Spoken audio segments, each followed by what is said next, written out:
Howdy, this is Jim Rutt, and this is The Jim Rutt Show.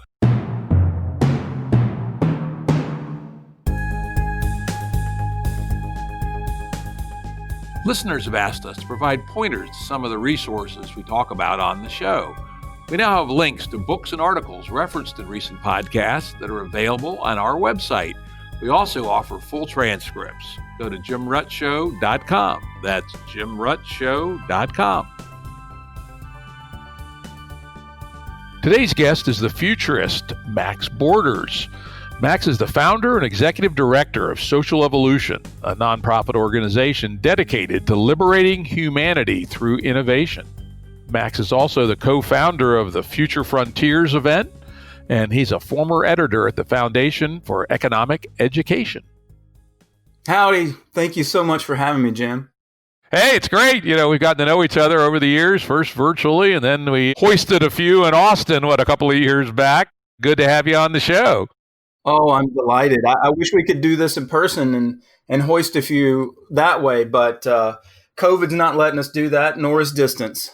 Exactly. I loved Austin. Silly and I went out to hear our kind of music, Americana music, about 4 nights a week at the various bars in South Austin. And goddamn, I'd love to get back there and do that. So, once the pandemic is over, we may have a chance to hoist a few again. I sure hope so. Great. Well, today we're going to mostly, although I'm sure as always the conversation will go every which way, talk about Max's book, The Social Singularity. It's a quite thin book. Was about 175 pages, something like that, in that range? I'd say something like that, yeah. Yeah, before you get to the copious footnotes and index. But it's an amazingly rich book. As people listen to the show know, I do on the order of 10 hours of prep for each episode. So not only do I read the book, but I go through carefully and annotate it, look up references, all kinds of stuff. The amount of stuff I pulled out of a 175-page book may be a new record. So if you want to get into something deep but readable and short, I can strongly recommend The Social Singularity. Not that I'm going to agree with everything Max says. As you'll hear, there's some things I'll have questions about, some things I'll push back on. But hey, that's the way it is on the Jim Rutt Show. Well, and we have a history of mixing it up anyway, Jim, but that's what makes it fun to know you. Yeah, exactly, right? And the thing I love about Max, and like many of the people that I work with, even that I disagree with on some things, is that we respect each other and we always operate from a place of honesty and good faith. And as long as you're doing that, disagreement can be very healthy. Amen. I wish the world these days would take a leaf from that book, honestly, because discourse is dying, at least in this country. The mind virus known as woke, which we'll talk about a few times through here, is really clamping down on the way things ought to be. I mean, the idea of the Enlightenment and universal liberal humanitarianism just going out the window. It's disturbing as fuck, frankly. But anyway, let's get down to it, and we'll talk about that as we go. First, you call yourself a futurist, and I think that's cool. If I would do my life over again, I might be a futurist. I remember reading the Foundation trilogy when I was about 10 years old, and one of the central characters, who it doesn't really come on stage as I recall, was Harry Seldon, the psychohistorian, right, who had his formulas for predicting the future. And of course, that's not really what futurists do. You actually had a pretty cool quote, which I'm going to pull up here, which is, "We have always tried to know tomorrow. In our attempts, we end up shaping it," which is interesting. Could you talk a little bit about how you view the role of the futurist? Well, I think most of the time, futurist is a marketing label that people slap on themselves in the hopes of trying to sell a book or get a talk. And I certainly fall into that camp. but if you were to look at it in terms of other circles of a Venn diagram, that participation in the creation of the future is really an aspect of it that I think is quite important. There's a thing called a self-fulfilling prophecy, and self-fulfilling prophecies, has a good connotation and bad connotation, depending on the content of whatever it is that is the prophecy. I like to think of myself as an optimist, even though I'm becoming increasingly pessimist with things I see around me in the world. And we're going to talk about that, as you say. But I try to remain optimistic for a couple of reasons, and you really, I hope, see that or found it in the book, Jim. But this notion of an optimistic, self-fulfilling prophecy, I basically get to surf on trend lines and find the ones that are favorable to human flourishing, point those out, and write about them in what I hope is pretty prose. And that is, the extent of my futurism. I believe in the power of belief. And what we're seeing right now in terms of, as you suggested earlier, the woke sensibility is perhaps a negative example of that. But what this book tries to lay out is a more liberal cosmopolitan sensibility for possibilities in the future. Yeah, well, very well said. Essentially, I think you said that as you create, you're pointing possible ways for people to think about what the alternatives may actually be. And you go pretty far out in this book, which I like. I often point out to people how influential something as prosaic as Star Trek was, a mainstream commercial TV thing from the 60s. It's amazing the amount of ideas that came out of Star Trek, which actually pulled people forward towards the future. I definitely respect that role. So next, the title, The Social Singularity. What are you trying to convey with that title? Well, I think most of your listeners are going to be familiar with Kurzweil's thesis of the technological singularity. And actually, Kurzweil is he's really borrowing from other really great thinkers. Werner Winge was one of the science fiction writers you might be familiar with that harkens to the future with some of his science fiction writing. And then prior to that, an old computer scientist whose name escapes me really laid out some of the idea that at some future point, the machines will essentially wake up. Yeah, Good was his name. Good, thank you, yes. And this sort of trajectory of thinking parallels the development of computer science, really, and of ideas in sci-fi. When you start to see this pattern, it becomes really meaningful in the sense of predicting the future. And of course, folks are probably familiar with Kurzweil's variation of it, which is to extrapolate from Moore's law. You get a doubling of computing power every roughly 18 months. And that Moore's law effect, that trajectory appears in other kinds of technological advance, whether that's storage, battery power, all kinds of effects. But there's essentially this amazing swelling of computer power going into the future. And that the propagation of ideas, I believe, happens in this way. But I wanted to, with this book, hearken to that and say, hey, but that's not the only pattern into the future that's seeing this level of progress and improvement. The way we interact with each other as human beings, the way we can use technology to lateralize our relationships can also have a similar trajectory in terms of how we collaborate, how we work together, how we improve our collective intelligence, and so on. So these forces moving into the future, I guess you could say, allow us to have a parallel track to the technological singularity, which is the social singularity.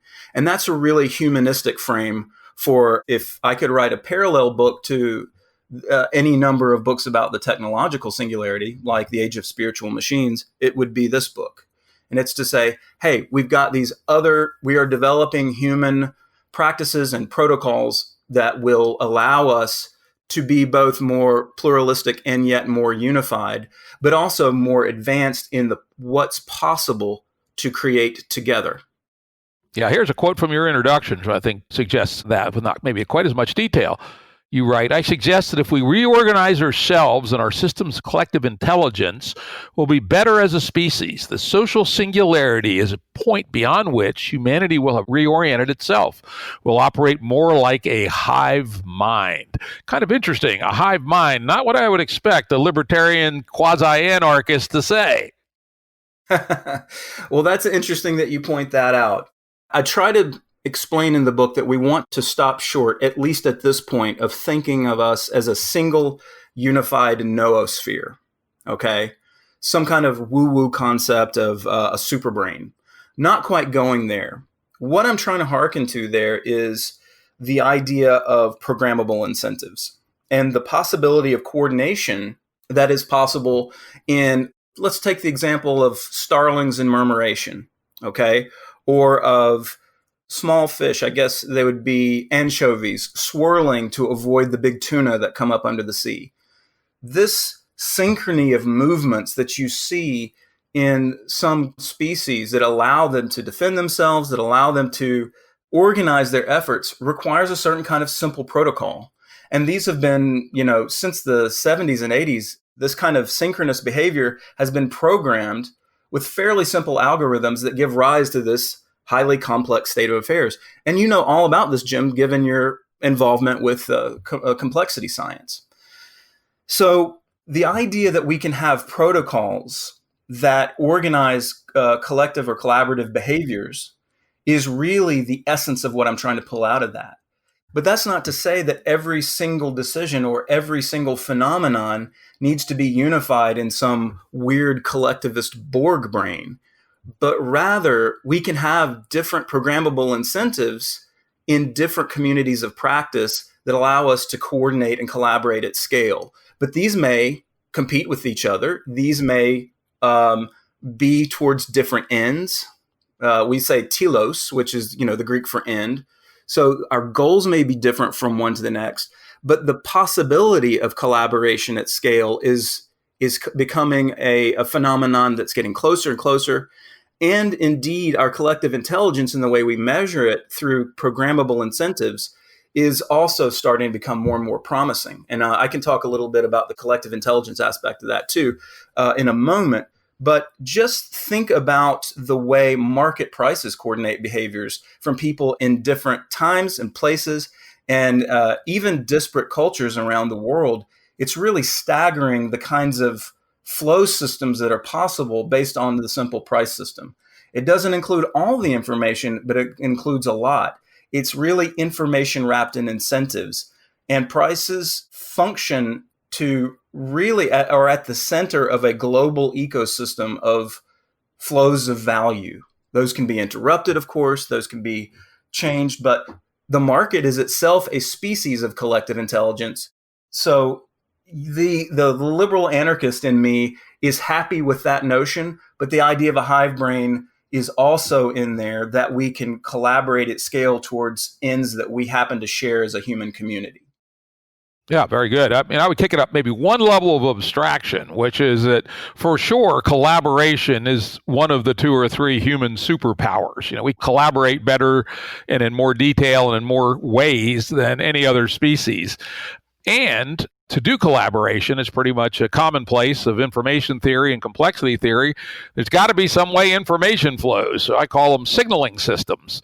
And so I think what you're talking about is a specific point of view on how do we upgrade our capability for collaboration using a set of signaling systems, which you describe. And I would, again, say the abstraction is a little higher level. Incentives is one form of signaling system, but there may be other signaling systems. It may not have to be incentives, right? I mean, one could imagine in kind of a nightmare dystopia that the signaling system was literally right into your brain, made you do things, right? That actually might work quite well for collaboration, but I'd hate to know who's in control of that motherfucker, right? My kid is aware of, certain kinds of incentives. A lot of them are, the term incentives can be financial, but it can also be, psychic rewards of certain kinds. My kid is a gamer kid. He's kind of an addict, and I'll admit that on the show. And I don't know what I'm going to do about his proper education, but at least he's good at all the games. Now, this kid understands incentive systems in terms of psychic rewards. He understands. He's actually tried to tell me, Dad, you need more. As I've been trying to develop certain kinds of technologies for collective intelligence, he's like, Dad, you need more badges, you need more, gamification elements, you need more things that allow you to be perceived as higher in the pecking order, like leaderboards. These are all things that have been done, but my kid understands this intuitively because he's 13. There are also things that's like, how do we know that we're helping someone? How do we become more empathic?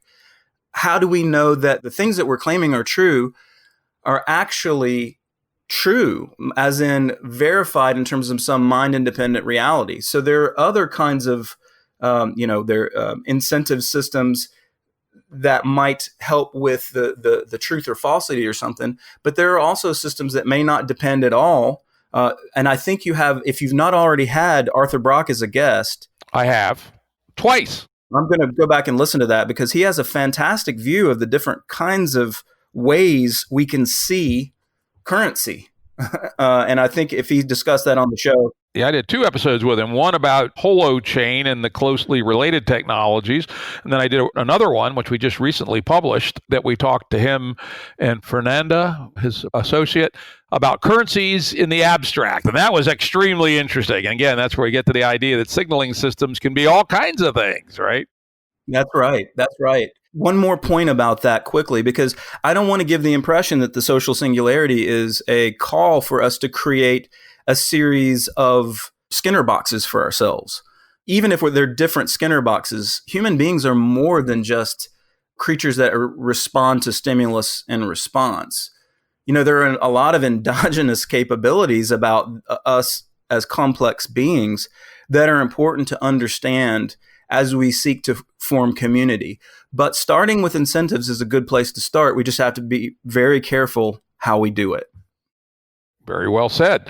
Now, one of our signaling systems for collaboration, you bring a harsh spotlight to, and that's politics. Politics as it currently exists, particularly in America, but I think you're critiquing political infrastructures in the advanced democracies more generally. Here's what you actually say about them. Politics brings out the worst in us by tapping into tribal tendencies.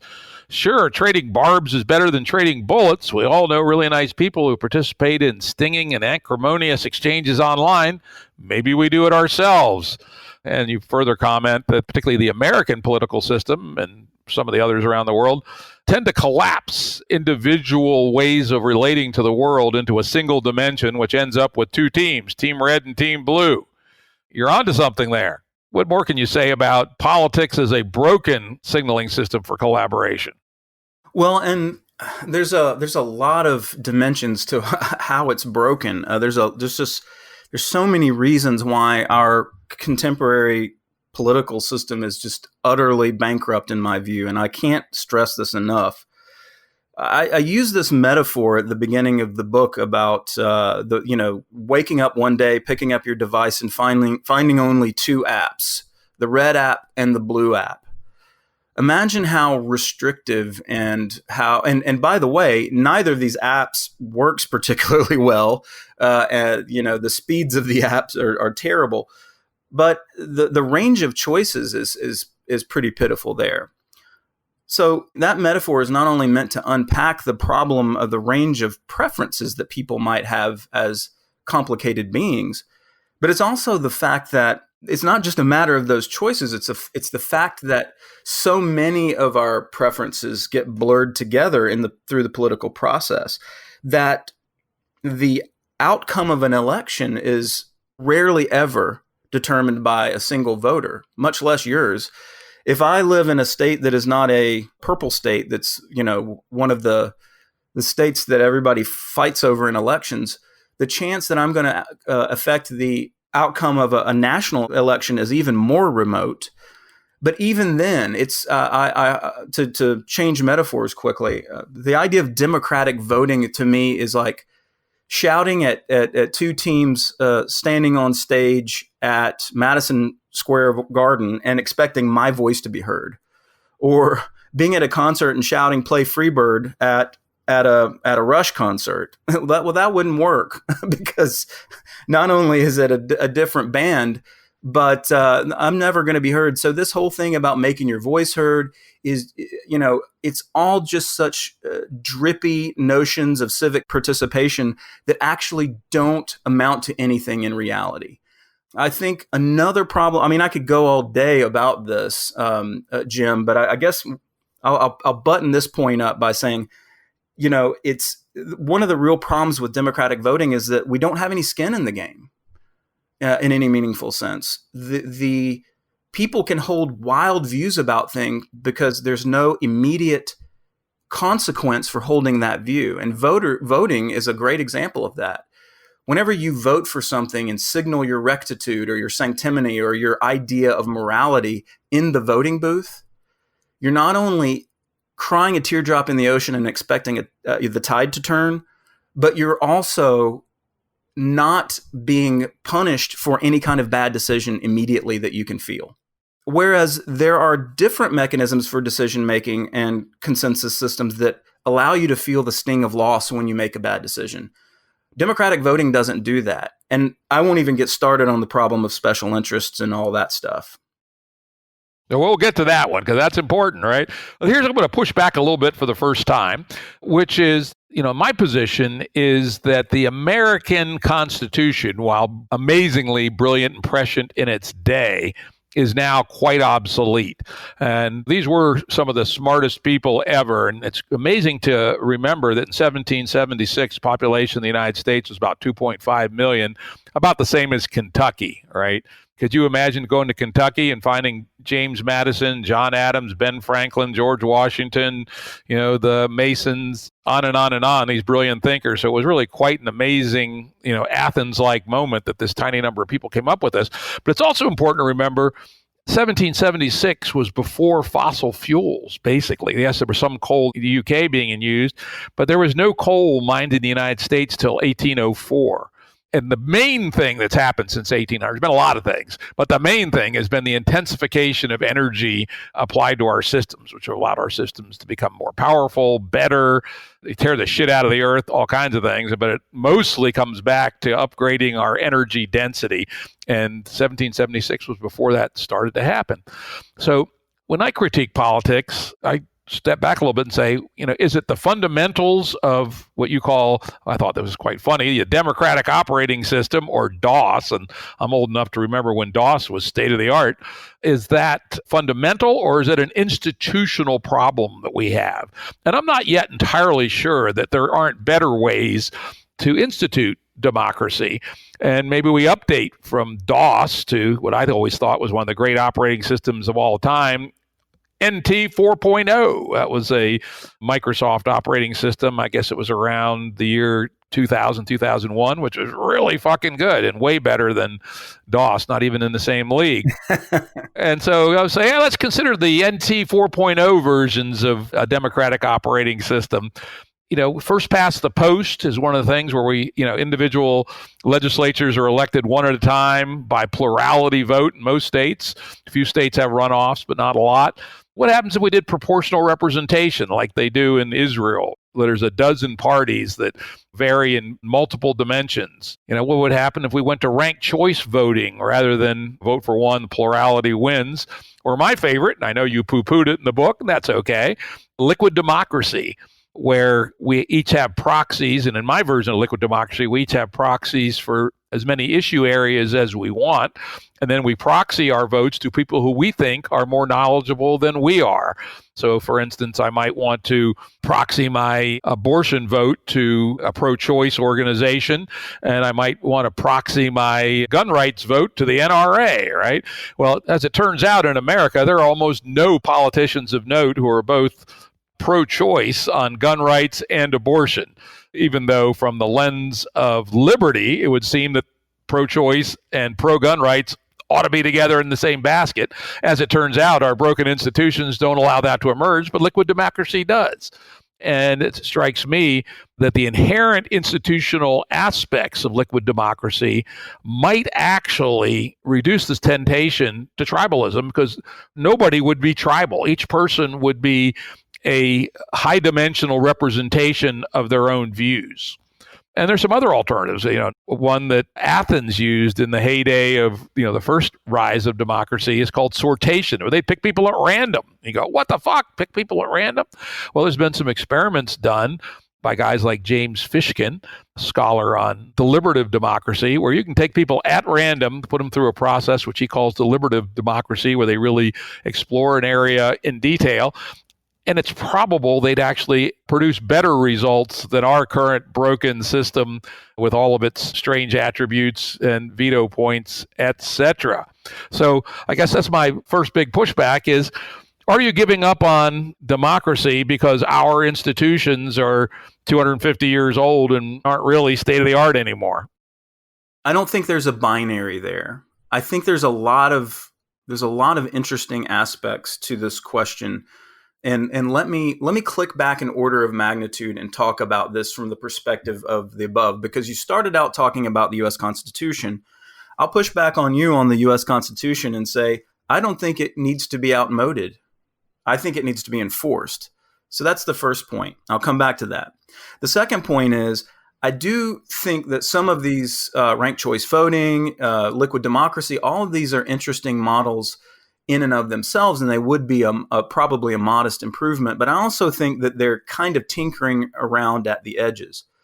So if we were to pull back to that 30,000 foot view for a second and look at the system, let's think of it as what is the best way to have a system of systems, okay, which is a pluralism of systems. People who like the idea of equality before the law may not like this, but we already have it in our federalism now. It's just not as pronounced because much of the action is going on at the federal level. That's just what I find objectionable. So first, you have this idea that there is this monolith that should be, governed over 350 million people, and you're right, that is outdated.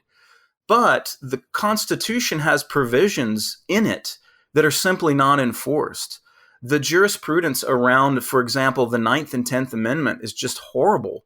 There's no uncertain terms about the kind of experimentation we could have in some sort of principle of subsidiarity that is given to us in the 9th and 10th Amendment. Now, we could have a constitutional amendment that made a provision for subsidiarity, but we really wouldn't need it. We get most of what we need out of that federalism from the 9th and 10th Amendment, and it's as if somebody just took a giant eraser and took it out of the Bill of Rights.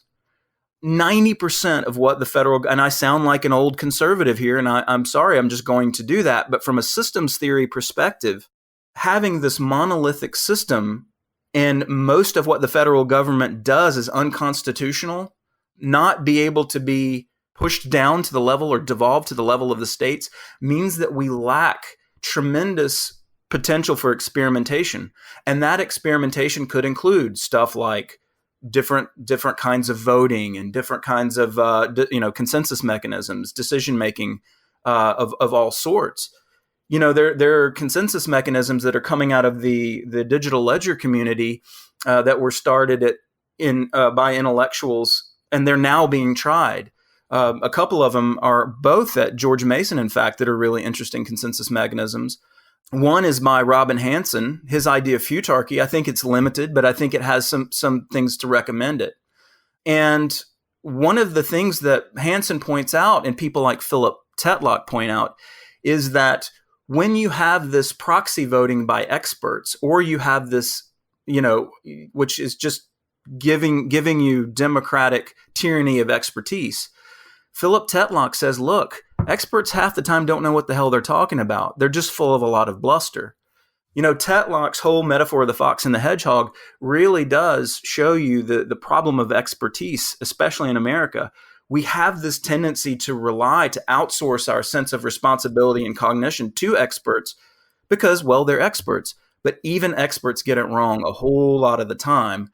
And so proxy voting and things like that allow us to sort of remove the responsibility for our own cognition or our own civic engagement, I think is problematic. And that's simply because most complex problems are too hard for any single expert or group of experts to solve anyway.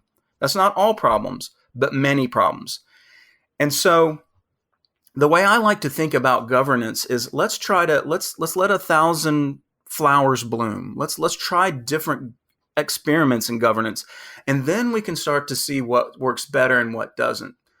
Just thinking about Switzerland, the way Switzerland is designed in the canton system is, I believe, superior to the United States government, but we actually have that enshrined in the Constitution. So whatever ways you want to make decisions at the local level, where people have a greater sense of what's going on, a closeness to the action, if you will, those kinds of decision-making mechanisms would certainly be more appropriate for local elections and also local referenda. But at the scale of widespread society, I'm not so sure. So just to button this point up, I think what I'd like to see is much more experimentation, and you can start by not having sort of a jurisdictional monolith at the federal level. Yeah. And all the writing I've done on liquid democracy, I've pointed out that while I believe the ideas are interesting, and if people are interested in a good place to start, check out my essay on Mediums called An Introduction to Liquid Democracy, and it points to some of the other documents I've written on it, is that it does need to be tested because it's a classic deep theory, and it might be wrong, right? And so let's test it at the level of cities or counties before we try it at the level of states and countries. And I will say this is an area where I think we're very much in agreement that subsidiarity sort of smells very right to the future that you're alluding to, the social singularity, and that other folks like Jordan Hall have been working on. I've been working on it in my own little way, et cetera. But again, I would push back that the U.S. Constitution, even if read as it was in 1929, is still not sufficient. We have all kinds of strange structural elements in there that are having to do with disputes about slavery and everything else. No, I agree with that. I mean, it is amendable, but the way the amendment process is problematic. And yet it has protected us from a lot of illiberal action on the part of various legislatures over the years. So I'm with you to a degree. You probably think it's completely outmoded and scrapped. And by the way, Jim, I have a new book I'm working on right now, and I discuss this very thing in part 2, where I say, hey, if we can keep the Constitution, this is what we need to do to fix it. And if we can't, then I have all sorts of crazy ideas that are more like what you'll read in The Social Singularity. Cool. We should have you on when that thing is out. It'd be fun. Oh, gosh, I'd be delighted because I want to sell a copy or two. Yeah, and I try to normally do these interviews right when a book is coming out or has just come out. In fact, one of my favorite interviews will be out in a couple of weeks when James Lindsay's new book, Cynical Theories, comes out. This thing is fucking great. I'm recommending everybody who wants to see the roots of wokeism and why it is a broken system of thought that's much closer to Marxist-Leninism and Nazism than it is to universal liberalism, really needs to read Jim Lindsay's book. I highly recommend it. Absolutely. I could not help but cheer on and second that emotion. And I just read an article of his the other day, something to the effect of, and maybe this can go in the show notes, something to the effect of why a wokist won't engage with discourse in you or won't have a conversation with you or argue with you, something like that. Yep. Yeah, the reason is it's like medieval Catholicism. It's an unfalsifiable, closed, hermetically sealed system where questioning the system itself is a sin. That's right. So it's i.e. basically a bullshit cult. And James Lindsay does an amazing job of dissecting this in a very calm, dispassionate, research-based fashion. So call out to James here. But let's get back to your work here. Again, I'm with you on subsidiarity. In fact, it's oddly enough an old Catholic doctrine. The idea that every problem should be adjudicated with governance at the level appropriate. And of course, in the past, where we didn't have these cool network tools, we ended up something like the U.S. Constitution with, the federal government and the states, and then we have counties and cities. But at least in the U.S., they are creatures of the state. Here in Virginia, for instance, we have the very annoying thing called the Dillon Rule, which quite explicitly says that counties and cities have no rights whatsoever except those explicitly delegated to them by the state. So if you want even, the ability to have a municipal power company in Virginia, you have to have specific legislation from the state legislature to do that. That seems fucking nuts to me. And so a fractal system where there can be multiple layers as appropriate. Even county and city are pretty arbitrary, geographic, and we'll get to some of your very cool ideas about geography being perhaps obsolete. When we think about watersheds, they're kind of orthogonal to, or at least operate at a different dimension than cities and counties. Airsheds, to what degree do we want to have food self-sufficiency in a region? There's so many different scales at which social signaling could and should happen to provide high quality collaboration, that a more general theory of fractal self-organization using some form of social signaling, I like liquid democracy, but there could be others, may be closer to both of our spirits of true subsidiarity rather than this, two-level model that we inherited from 1789. Absolutely. I just want to extend a big high five on that one. I love it. We argue a lot and it's fun, but when we have moments of agreement, I just want to relish them for a moment. there's this idea of a fractal notion of governance is really important. If you've ever clicked down in an old Mandelbrot fractal, you can just sort of open another universe of possibility and see complete novelty when you do that. And I think that metaphor really extends to life on planet Earth, literally and figuratively, to the social life of human beings, but as well as to the ecosystems and the way these two apparently disparate systems interrelate. But I want to take a moment to talk about something interesting. There's this article that the Game B community, and I'm sure your listeners are now familiar with the Game B community, but one of the sort of seminal articles for the Game B community came from a guy named Scott Alexander, who's a brilliant fellow. I love his writing. I think it's a man, and so does everybody else, really. It's phenomenal work. And he recently had to shut down his blog because he was worried he was going to get canceled or trashed in his personal life. So he wanted to remain pseudonymous. In any case, Scott Alexander had this article called Meditations on Moloch, which is one of a piece that went viral and is, really has an important lessons about how we can protect the environment or guard against certain kinds of what some listeners might call existential threats that are a result of perverse human incentives. And usually these have to do with the way property rights are assigned. And that goes back to the old, tragedy of the commons. And of course, Alexander's aware of the tragedy of the commons. When there are no private property rights, everybody has a race to exploit some resource. And of course, commons problems can infect political allocation as well. You just have to know the right politician to be able to exploit the commons, but it still happens. So the first Nobel Prize winner in economics, who was a woman, her name is Elinor Ostrom, had this great research on the management of the commons.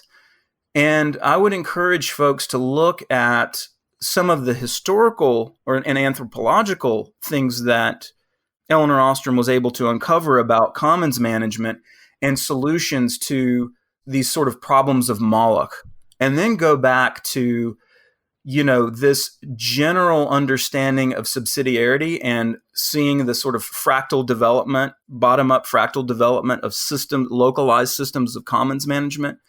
And I think we'll see a lot more promise than some of our Game B community has with respect to these problems.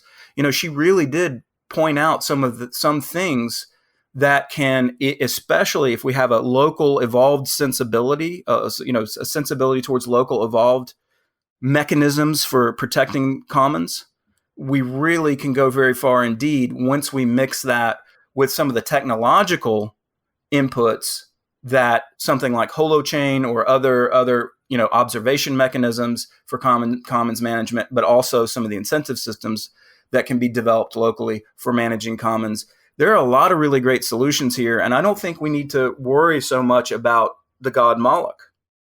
I still worry about the god Moloch, but 3 cheers for Elinor Ostrom. I recently did an episode with Michelle Bowens of the Peer-to-Peer Foundation, and we talked a lot about the commons, right? And he makes the good point that Garrett Hardin's tragedy of the commons was actually a bad argument, that yes, in theory, you could have a tragedy of the commons in a completely unsocialized commons. But if you look at historical practice back to, medieval shared fields or fishing rights in 12th century Portugal or whatever, the commons were never just wild frontiers. There was always quite significant, sometimes suboptimal, but quite significant social system control of how the commons were used. And until we got to the modern age of out of control, unregulated commons, the tragedy of the commons was relatively uncommon. a few cases, maybe Easter Island, but not too many. And looking at that literature is actually very hopeful and a very good way to think about a subsidiarity related solution, particularly for things like the land, water resources, pollution, etc. And so I think we're sort of on the same page there, but I still do worry about Moloch, particularly in a regime where network effects allow Moloch, even if it's commercial Moloch, to get really big. Yeah, I agree with that. Both commercial and on the government side. I think the collusion between the corporations and the state is responsible for having it lock in this suboptimal situation. And I think you and I agree. I want to encourage people for people to look at your article on game A to game B transition. There's a lot of really good stuff there. But yeah, I think on that point, you and I agree.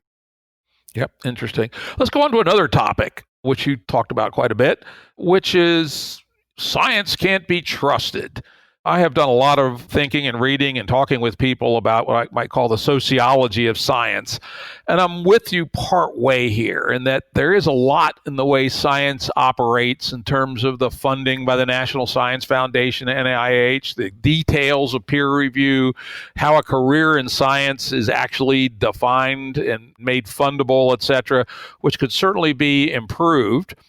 And as people listen to the show know, I've dug in a bit to the unreproducible result problem, which is indeed, as you point out, endemic, at least in certain areas of science. In fact, we had Brian Nozick on the show, one of our relatively early guests, who is the guy who really started the ball rolling on the reproducibility crisis, particularly in psychology.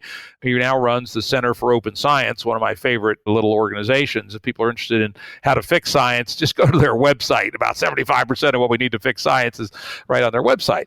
But I would say this, that if you look at science on a continuum, and of course this continuum does great violence to a lot of things that aren't on the continuum, but put physics at one end and sociology at the other, I think you will find that the crisis of science is more on the sociology side of the ledger than it is on the physics side of the ledger. And an awful lot of the social sciences have unfortunately become politics by another means and aren't even really science. I would put psychology kind of at the halfway point, and Nozick's work showed somewhere between 35 and 50% of psychology papers are not reproducible. If you probably got to sociology, it might be a lot more than that, but I'll tell you this, at physics, it's the other extremes. 95% are probably reproducible. So I think it's important to realize that the bulk of this problem is in the softer sciences, not in the harder sciences. Sure, and I never argue that the science is broken or irredeemable at all. I hope I didn't give you that impression, and I hope I don't give readers that impression. What I'm trying to do with that section is really disabuse people of the scientism strain, both in the soft sciences as well as in medicine, for example.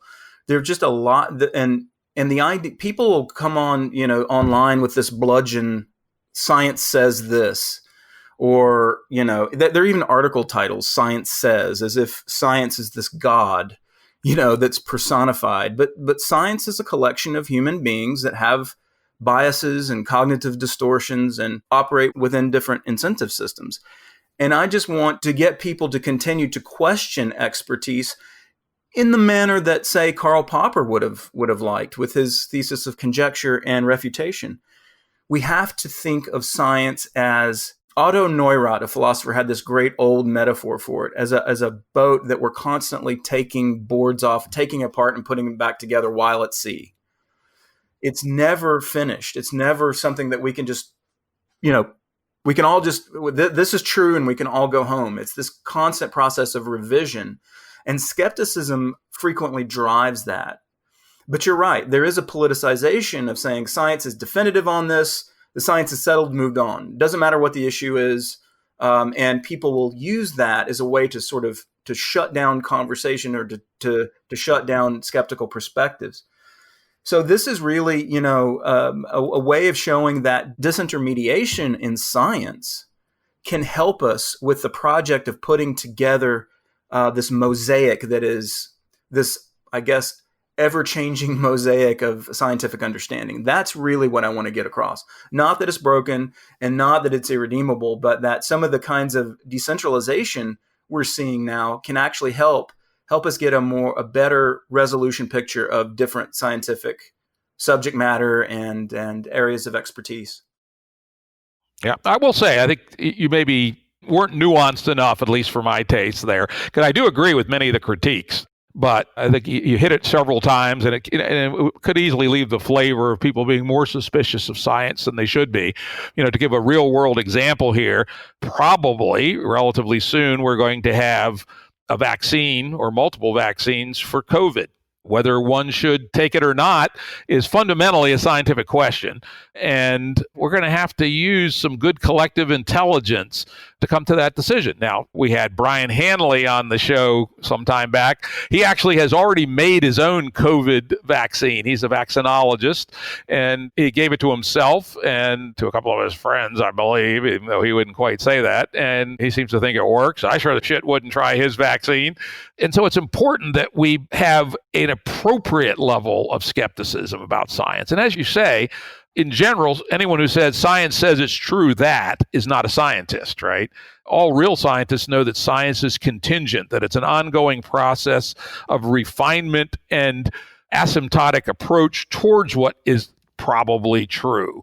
That's Popperian science, as you say. You put forth a claim, a hypothesis, you test it, you find some results that don't refute it or confirm it, and then it's good until someone does refute it. And look at the history of science. Even ideas we thought were pretty bulletproof, like Newtonian system of space and time, turned out to be only a first-order approximation when Einstein did his thing in the relativistic space. And then we can stumble into wholly unexpected domains like the very peculiar world of quantum mechanics, which we still don't really understand, but we can at least measure it. So in general, science does not say this is true, though there are some things that I think are so well established that sometimes we forget to say contingent, like the Earth goes around the sun rather than vice versa. But for anything that's even close to new, we should always keep in mind it's got a high level of contingency.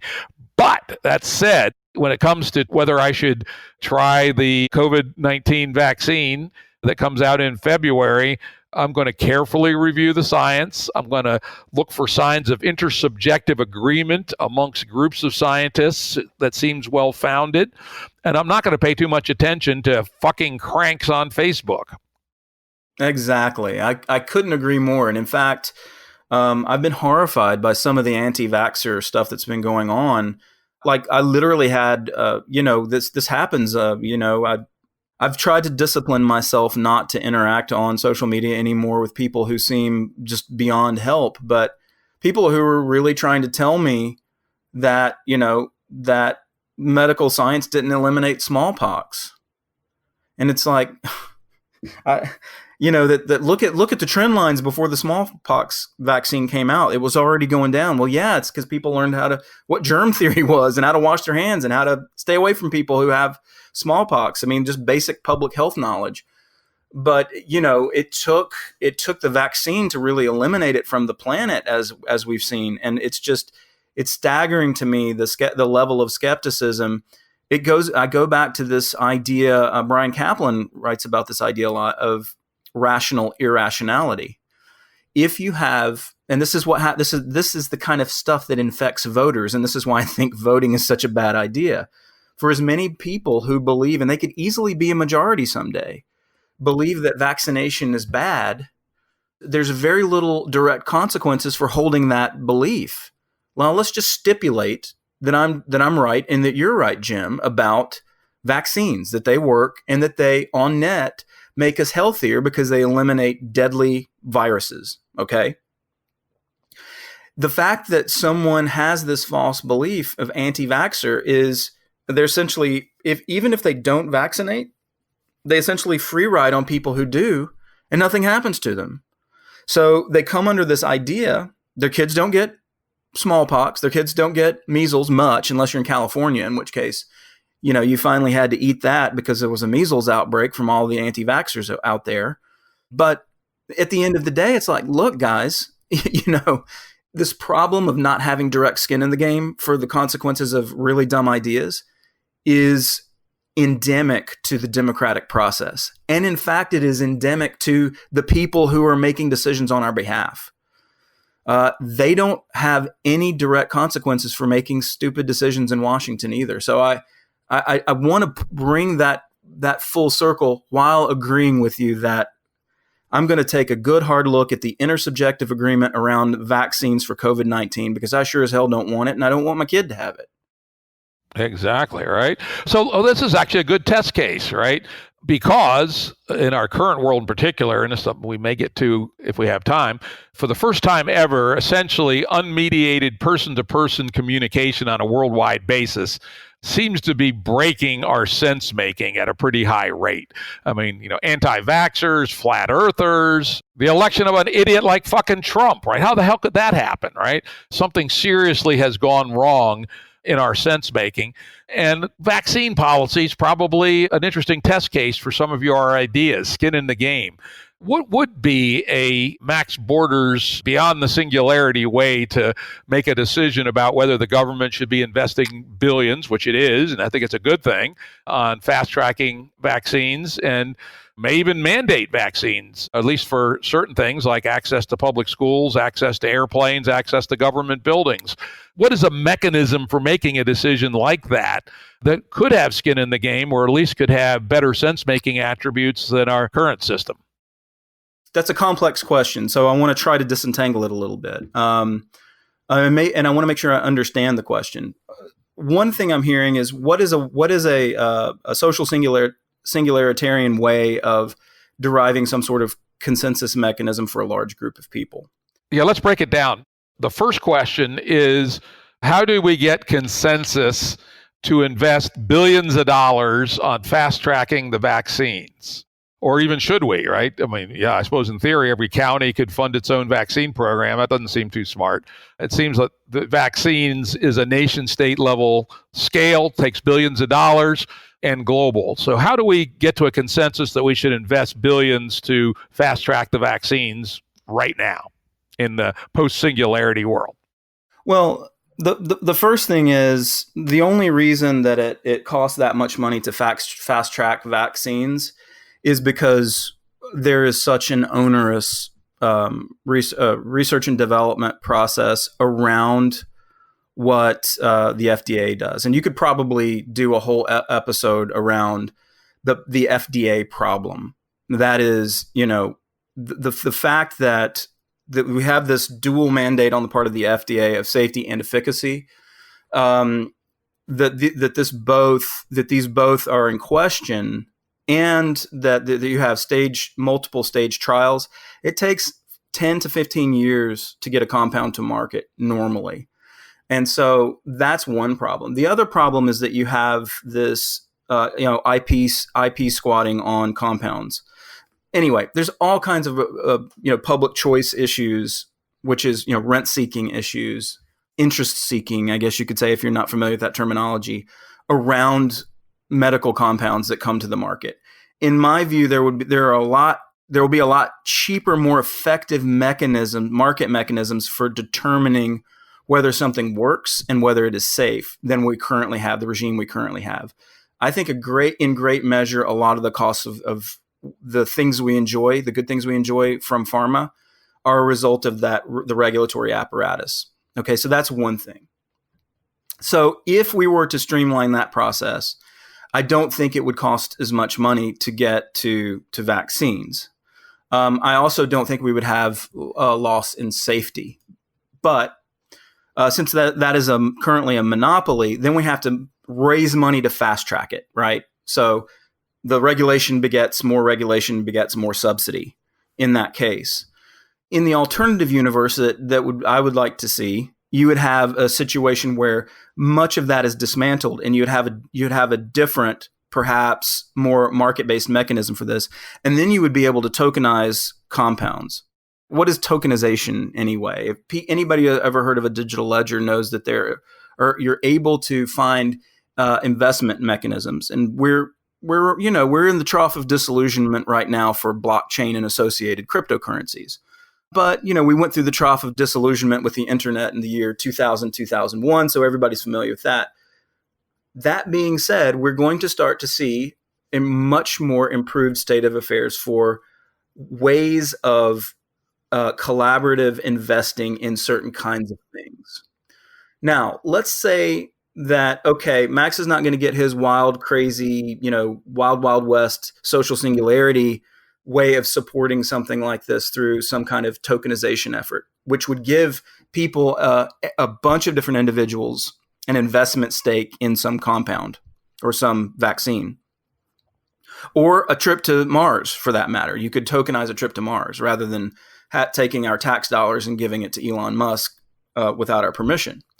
I think these tokenization efforts are tremendous in the way they could work. But let's just say that, okay, I don't want to be so doctrinaire in my sort of market anarchism. Let's think of a different, like a middle ground. I think contests would be a much better mechanism for doing that, where you have, maybe some very, very basic R&D support for something. And otherwise, the winners, the first past the post who are able to find safe and effective vaccine get a really big prize. And that incentive is much better than just subsidizing companies who may or may not come up with a vaccine and do it in time. Yep. And of course, there has been some work there. DARPA has run some very interesting experiments, the X Prize guys. And I agree with you that, put out a $20 billion prize for a quite high standard vaccine would have been a good idea.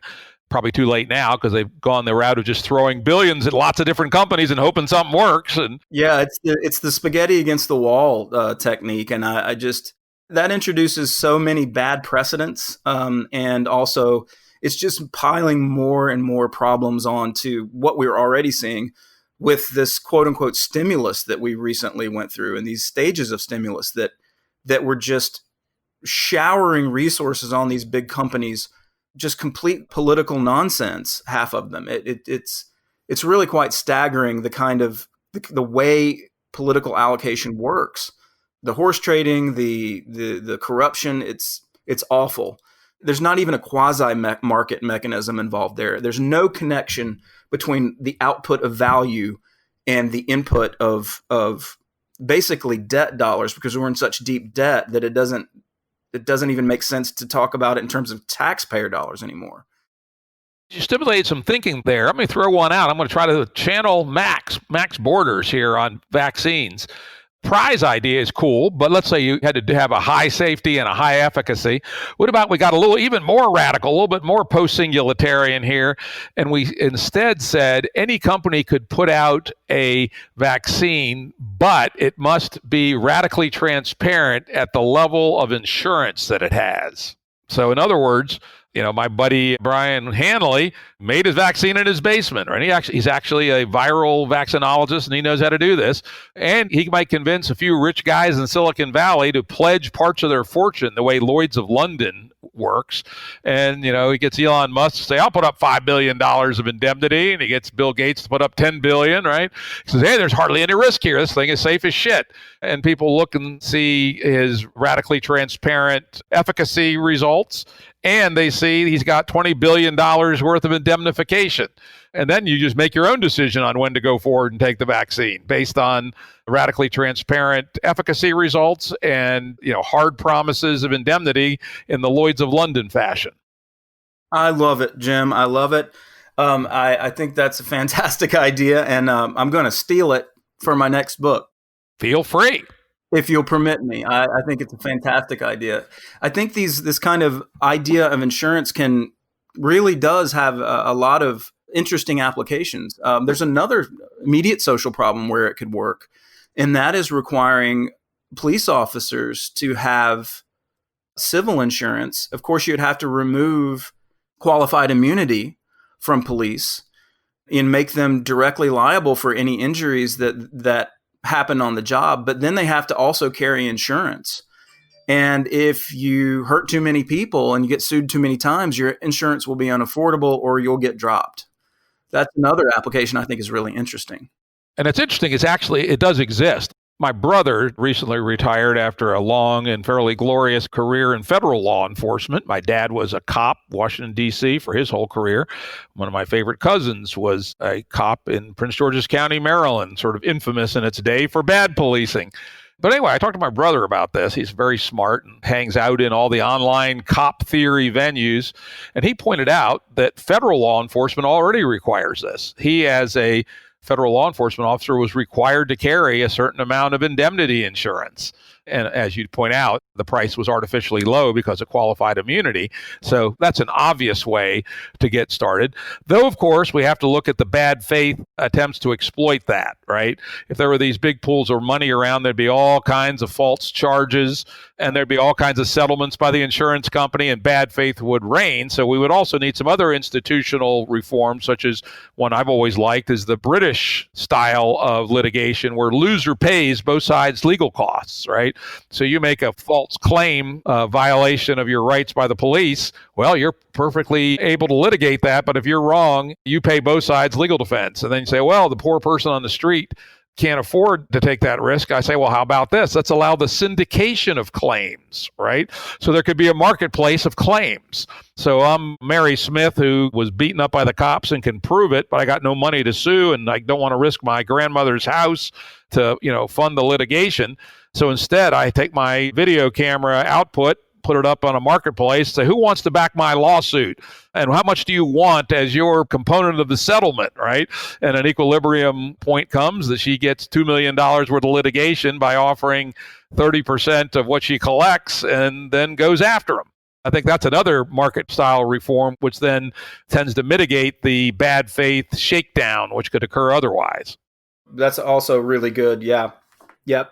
Yep. I'm channeling Max Borders here. I'm thinking this way. I just need to call you up and get more of your ideas and steal them. Yeah, feel free. I love to just get my ideas out in the world. Of course, I'll credit you, Jim. Yeah, fine by me. Either way. Let's move on here. Unfortunately, as I mentioned, there's so much in this book. I mean, we could go on for hours.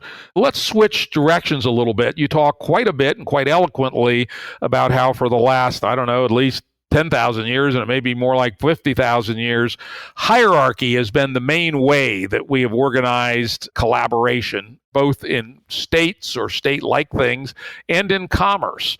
And there may be some opportunities to move towards new open systems approaches, as we'd say in the Game B world, things that are network-centric, self-organizing, and decentralized, as opposed to command and control hierarchical structures. And you give some examples. Maybe talk a little bit about that, maybe particularly in the context of governance of work, because I think that's something that a lot of people feel alienated from the way, traditional command and control structures have operated. Yeah, and I want to another show notes kind of note here for your listeners.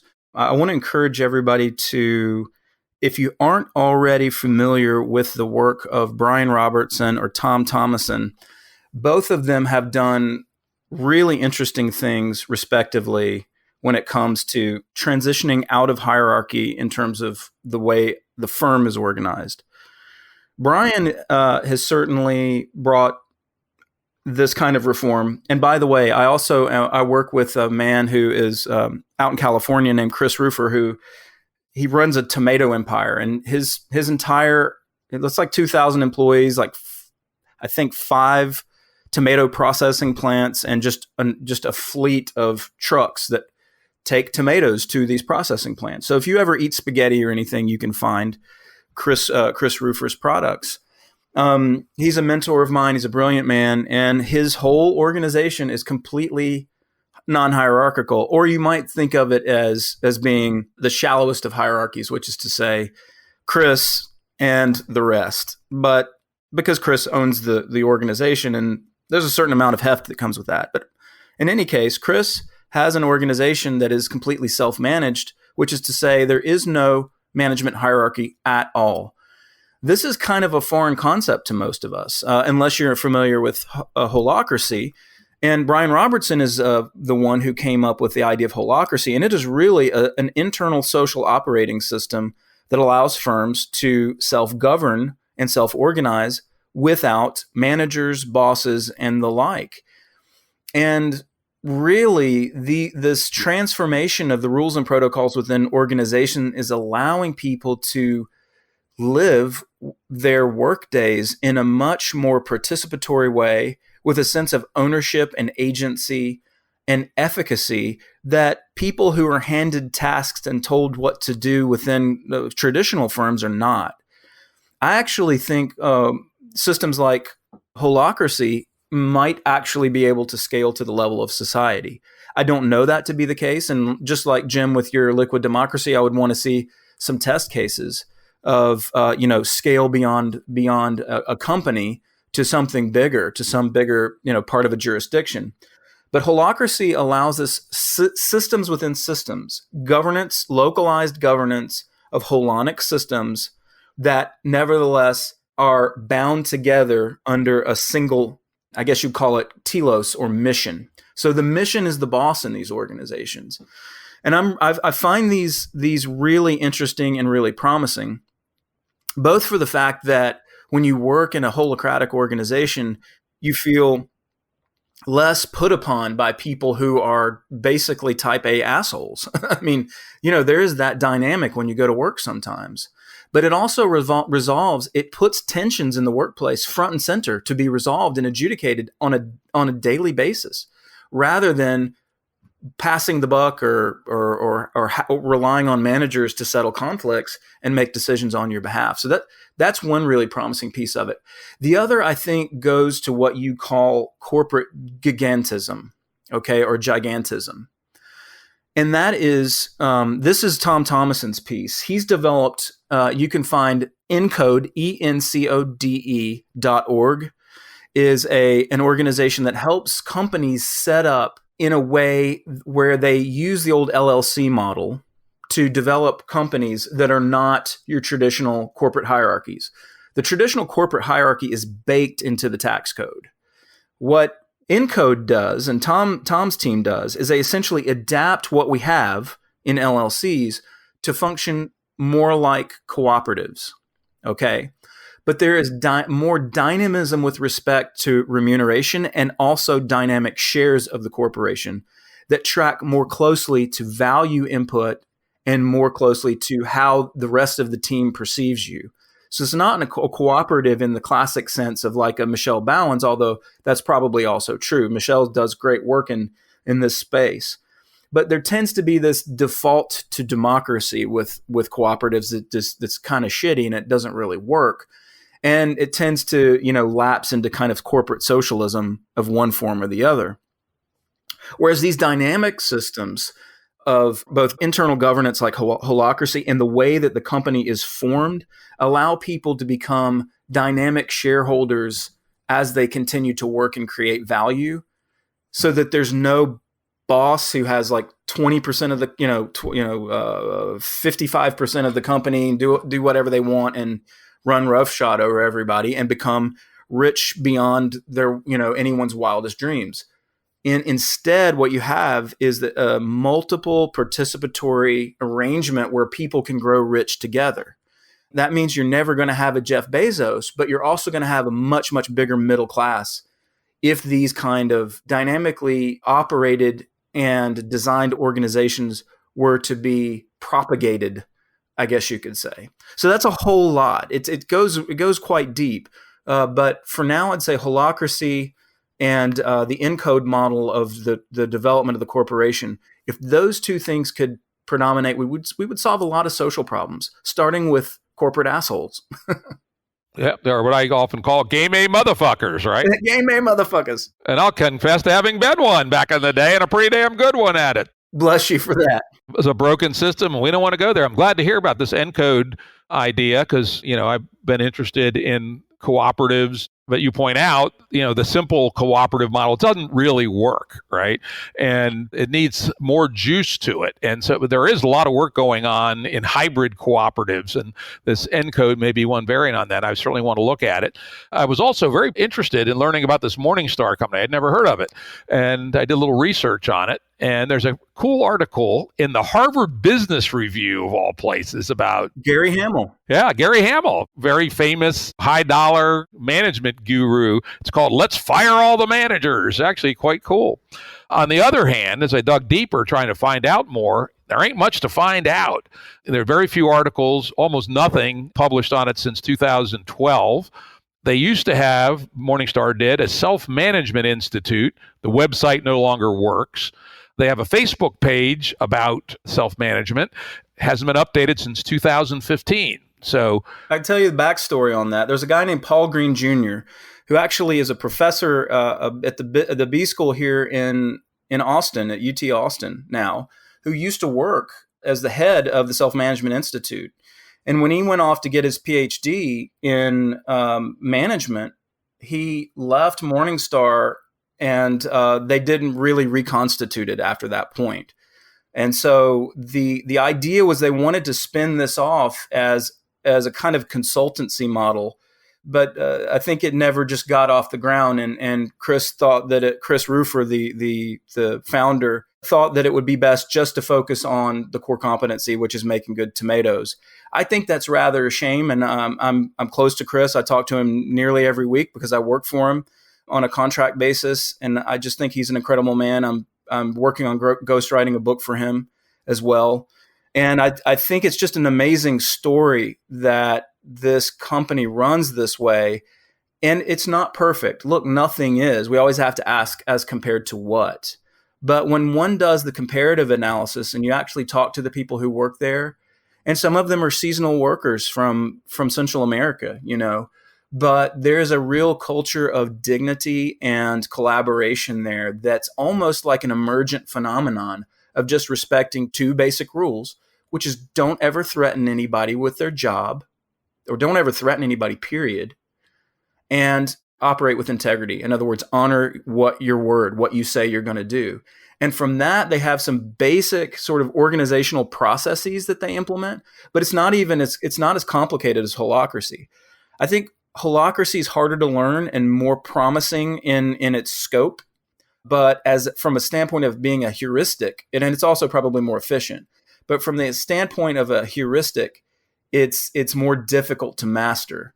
Morningstar being much simpler. So there's all kinds of experiments in governance going on right now at the level of the corporation. And if these really take hold, I think people will slowly start to disabuse themselves of these hierarchical models that currently run the country. Yep, I agree. And I think this is a huge area for experimentation and work. Would your Morningstar guy be interested in coming on the Jim Rutt Show and tell us what he does? You mean Chris, the founder? Yeah. Oh, yeah, I'm sure he would. I'll be happy to talk to him. And I think you'll find him a fascinating man. Yeah, I would love it. I mean, hell, as an entrepreneur, I've helped start 17 companies. I know what it's like. And some of them were more humane than others, but probably none of them were as humane as this. So I'd love to have a conversation with him. You did mention holacracy, and I looked at that pretty carefully back in 2013 when it was first starting to get some play. And I kind of said, maybe. Right. And I was glad to hear it was tried at a place like Zappos, but I just did some research over the last couple of days and discovered that Zappos has kind of backed away from it, or at least changed it a lot. And as I suspected, it turned out to have too much overhead to be really good in the long term. And that doesn't surprise me. These are first assays. These are first attempts to do things. And, the key is to not be doctrinaire or ideological about them, rather to, be ideological, write down an idea and try it. But when it needs to be improved, improve it. I do wish there were more literature about this. Wish there were a self-management institute that would share the learnings from these various experiments, because it's going to be a really important part of crafting what comes next. Actually getting to the point, as we claim in Game B, which we haven't proved, which is that organizations run on this basis in a self-organizing, network-centric, decentralized fashion, operating in honesty and good faith, and with a significant, though not total, amount of economic sharing, will actually be able to outcompete Game A companies. We actually have to do that. We haven't yet. And these experiments are really, really important in figuring out what works and what doesn't. Honestly, Jim, I'll share with you, I think that is what you just said is the single most important thing we can do for social change in this world right now. And I know it seems crazy to think about what corporations, why would that be with all that we have going on with the pandemic, with, people toppling statues in the streets and burning Portland down and this, that, and the other. Would the transformation of the corporation make a hill of beans to anything? But I really do think that when people spend 8 hours out of their day creating value for each other, that is a linchpin. If we can transform organizations in such a way to be much more humane, participatory, efficient, effective, all of that stuff, as you said, it also shows the way for how we can organize ourselves in other domains and are currently not. That's the promise of it. Let me also give you a quick note on the book. Reinventing Organizations is the name of the book. They profile Morningstar and other organizations like Zappos, as well as Ricardo Zimmer's outfit, I think, is in there down in Brazil. There's a lot of these kind of organizations, and they're called teal organizations more broadly. The teal organization trope comes from teal in integral theory, which is second tier, which is to understand complex systems as emergent phenomena and not as planned. That leap in cognition is known as teal in integral theory. So he calls them teal organizations, and this book really does give you a good idea about all of the possible variations, or at least it parameterizes the variations up to this point in what can be thought of as self-managed organizations. Damn interesting. Is that book out, or are you guys writing it, or what's the deal? Yeah, it's Reinventing Organizations. It's been out since about 2015, I think. Now, I think we're on the same page that these are very important, but I would add that, at least in my view, these things are substantially pissing uphill unless we also reform money and finance and also taxes, because there's a reason that socioeconomic evolution in Game A has produced gigantic companies that do all they can to extract monopoly rent through corrupting the political process and just getting big. And if we don't have a money, finance, and taxation system to level the playing field so that people can't mine giant network effects and fuck everybody over, the opportunity for these reinvented organizations, the barrier, the activation energy they need gets really high. And it may be so high that it's really hard for them to succeed other than in niches. And of course, you write a lot in the book about Bitcoin. Personally, I don't like Bitcoin. I think it's got lots and lots of problems. But I do believe that one of the great things about this epoch is that people have finally realized that fractional reserve banking money managed by central bankers was not brought down from Mount Sinai by Moses, and that there's lots and lots and lots of design space in money and finance and taxation that we haven't even started to explore yet. And it's really good that we are. Oh, yeah. No, there's no doubt about it. I mean, Bitcoin is the exemplar because it's the first one, and it itself is a continuously evolving both ecosystem of programmers, but also in its properties.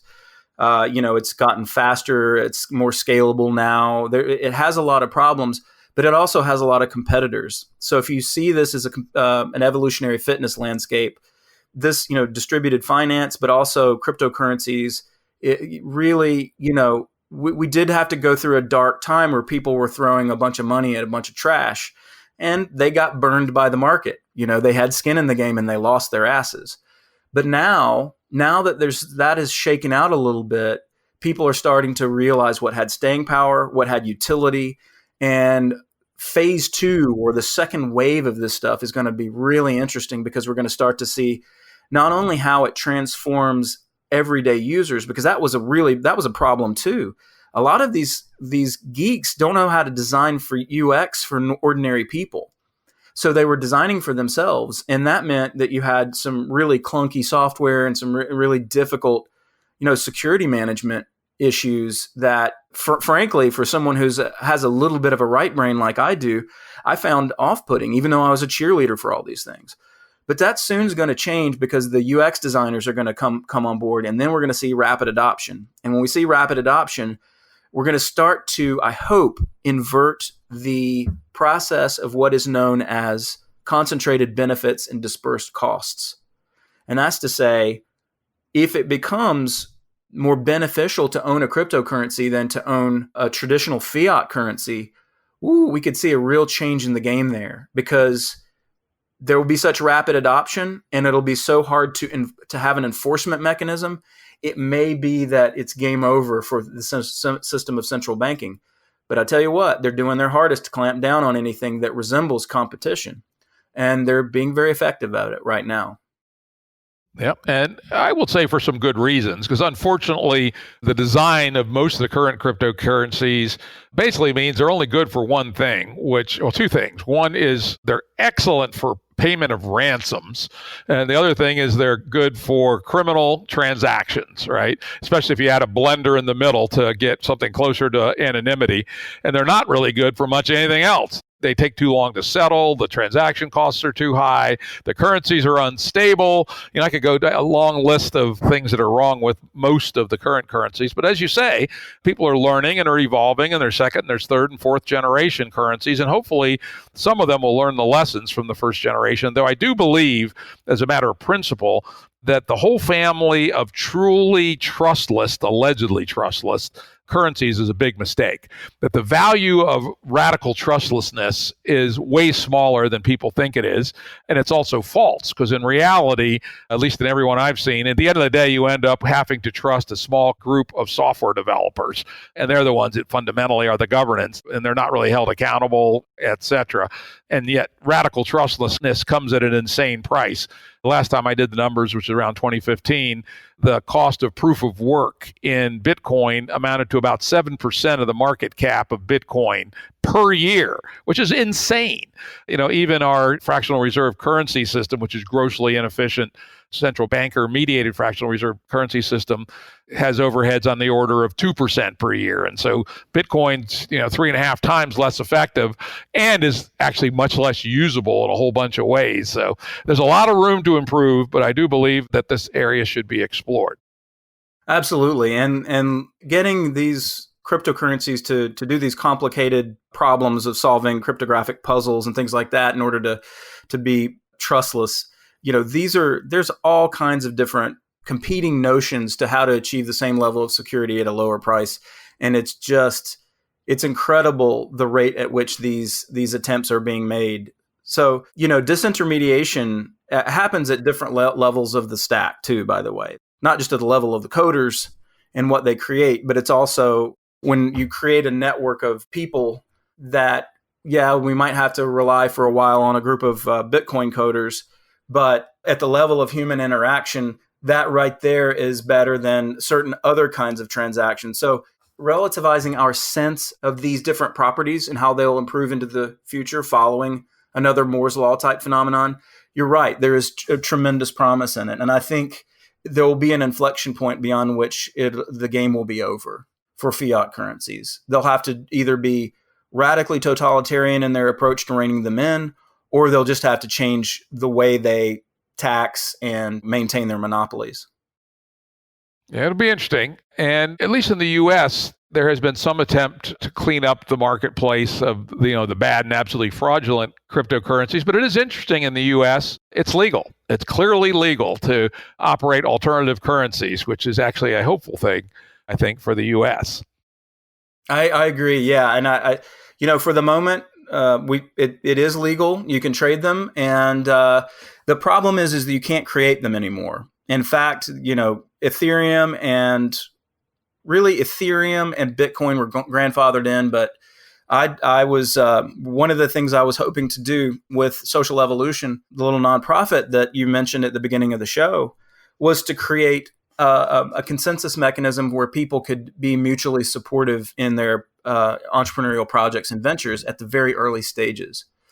And we tried to come up with a consensus mechanism on a blockchain, and it seemed like it would be a really interesting, a really interesting way of dispersing funds held in common by a group of people with similar aims. It functions sort of like a mutual aid society, except for entrepreneurs. And this approach, I started talking to some real experts in the space, and they were super excited about the idea. But they said, Max, you're going to have to move to another country to do this. And he listed about 6 different regulatory agencies that would have precluded our doing this project. So, I've got kids, I've got a family. My parents are still alive. I don't want to move to Malta to be able to pull this off, or to Zug, Switzerland. That is an incredible barrier. The fact that I'm still in meat space meant that, this idea of subversive innovation that I preach, very hard, that doesn't mean I haven't been a victim of the, sort of hierarchical state that is going to look out for its interest, and it's going to mute the aspirations of certain kinds of entrepreneurs. Basically, you have to be well funded, and you have to be absolutely cocksure of yourself to want to move countries to continue the revolution. But some people are doing that, and let's hope there's just enough to continue doing it, and people working on this stuff in other countries to pull it off. But I would say the regulatory apparatus of the state is quite potent and quite powerful right now, and it's something that I underestimated in about 2015 for sure. Indeed. In fact, I had my own little encounter with it back in about 2004, I think it was. I got real excited by Robin Hanson's idea of opinion marketplaces. And I actually put together a proto-venture to look into it, and hired an international lawyer to figure out, was it legal in the U.S.? And if not, where, and this and that. And the answer came out, the optimal place to do it was the Isle of Man. It still is. That's one of the good ones. This really goes to this question of collective intelligence. I think the things in the vein of Hanson's prediction markets, futarchic systems, are, they're going to have to experiment with them. But Jim, that, I wish you could have done that, because there's so many interesting things that we can learn about the world, and we can really improve our collective intelligence just by making it cost something to be wrong. That certainly helps, as we know. What did they tell you to do? Just that the Isle of Man was the only way to pull it off, and you were going to run it, right? The Isle of Man I could have put up with, and I wouldn't have run it myself. I would have hired someone to do it.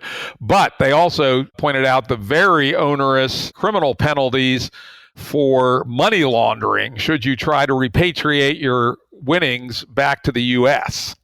And at that point, I said, fuck that, right? I'm willing to lose my money, but I'm not willing to get thrown in jail for 5 years for doing something which I believe is good for the world, right? So I just said, fuck all this. I'm not willing to get entangled with money laundering laws, right? It's ridiculous. Like, you can go to the New York Stock Exchange and buy shares in the future performance of some company, which is gambling, but you're not allowed to invest in what your perception of truth assets are.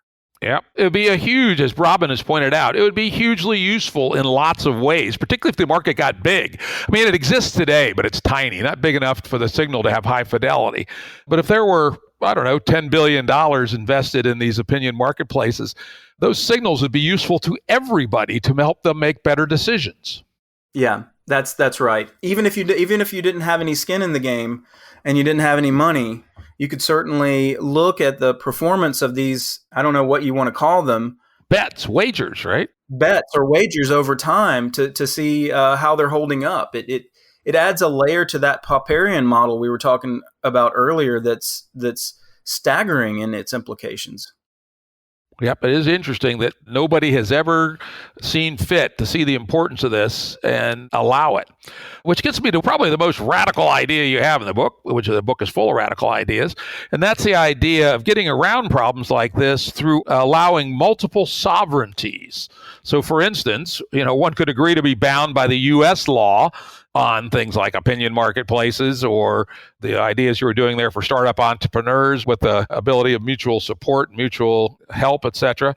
Or you could choose to make yourself subject to Estonian law, right? Or the Isle of Man. Talk a little bit about this radical idea about how we break out of the box of geography when it comes to at least part of our interactions with the state. Yeah, I think, earlier, Jim, we were talking about federalism, and the idea there is what is known as polycentric law.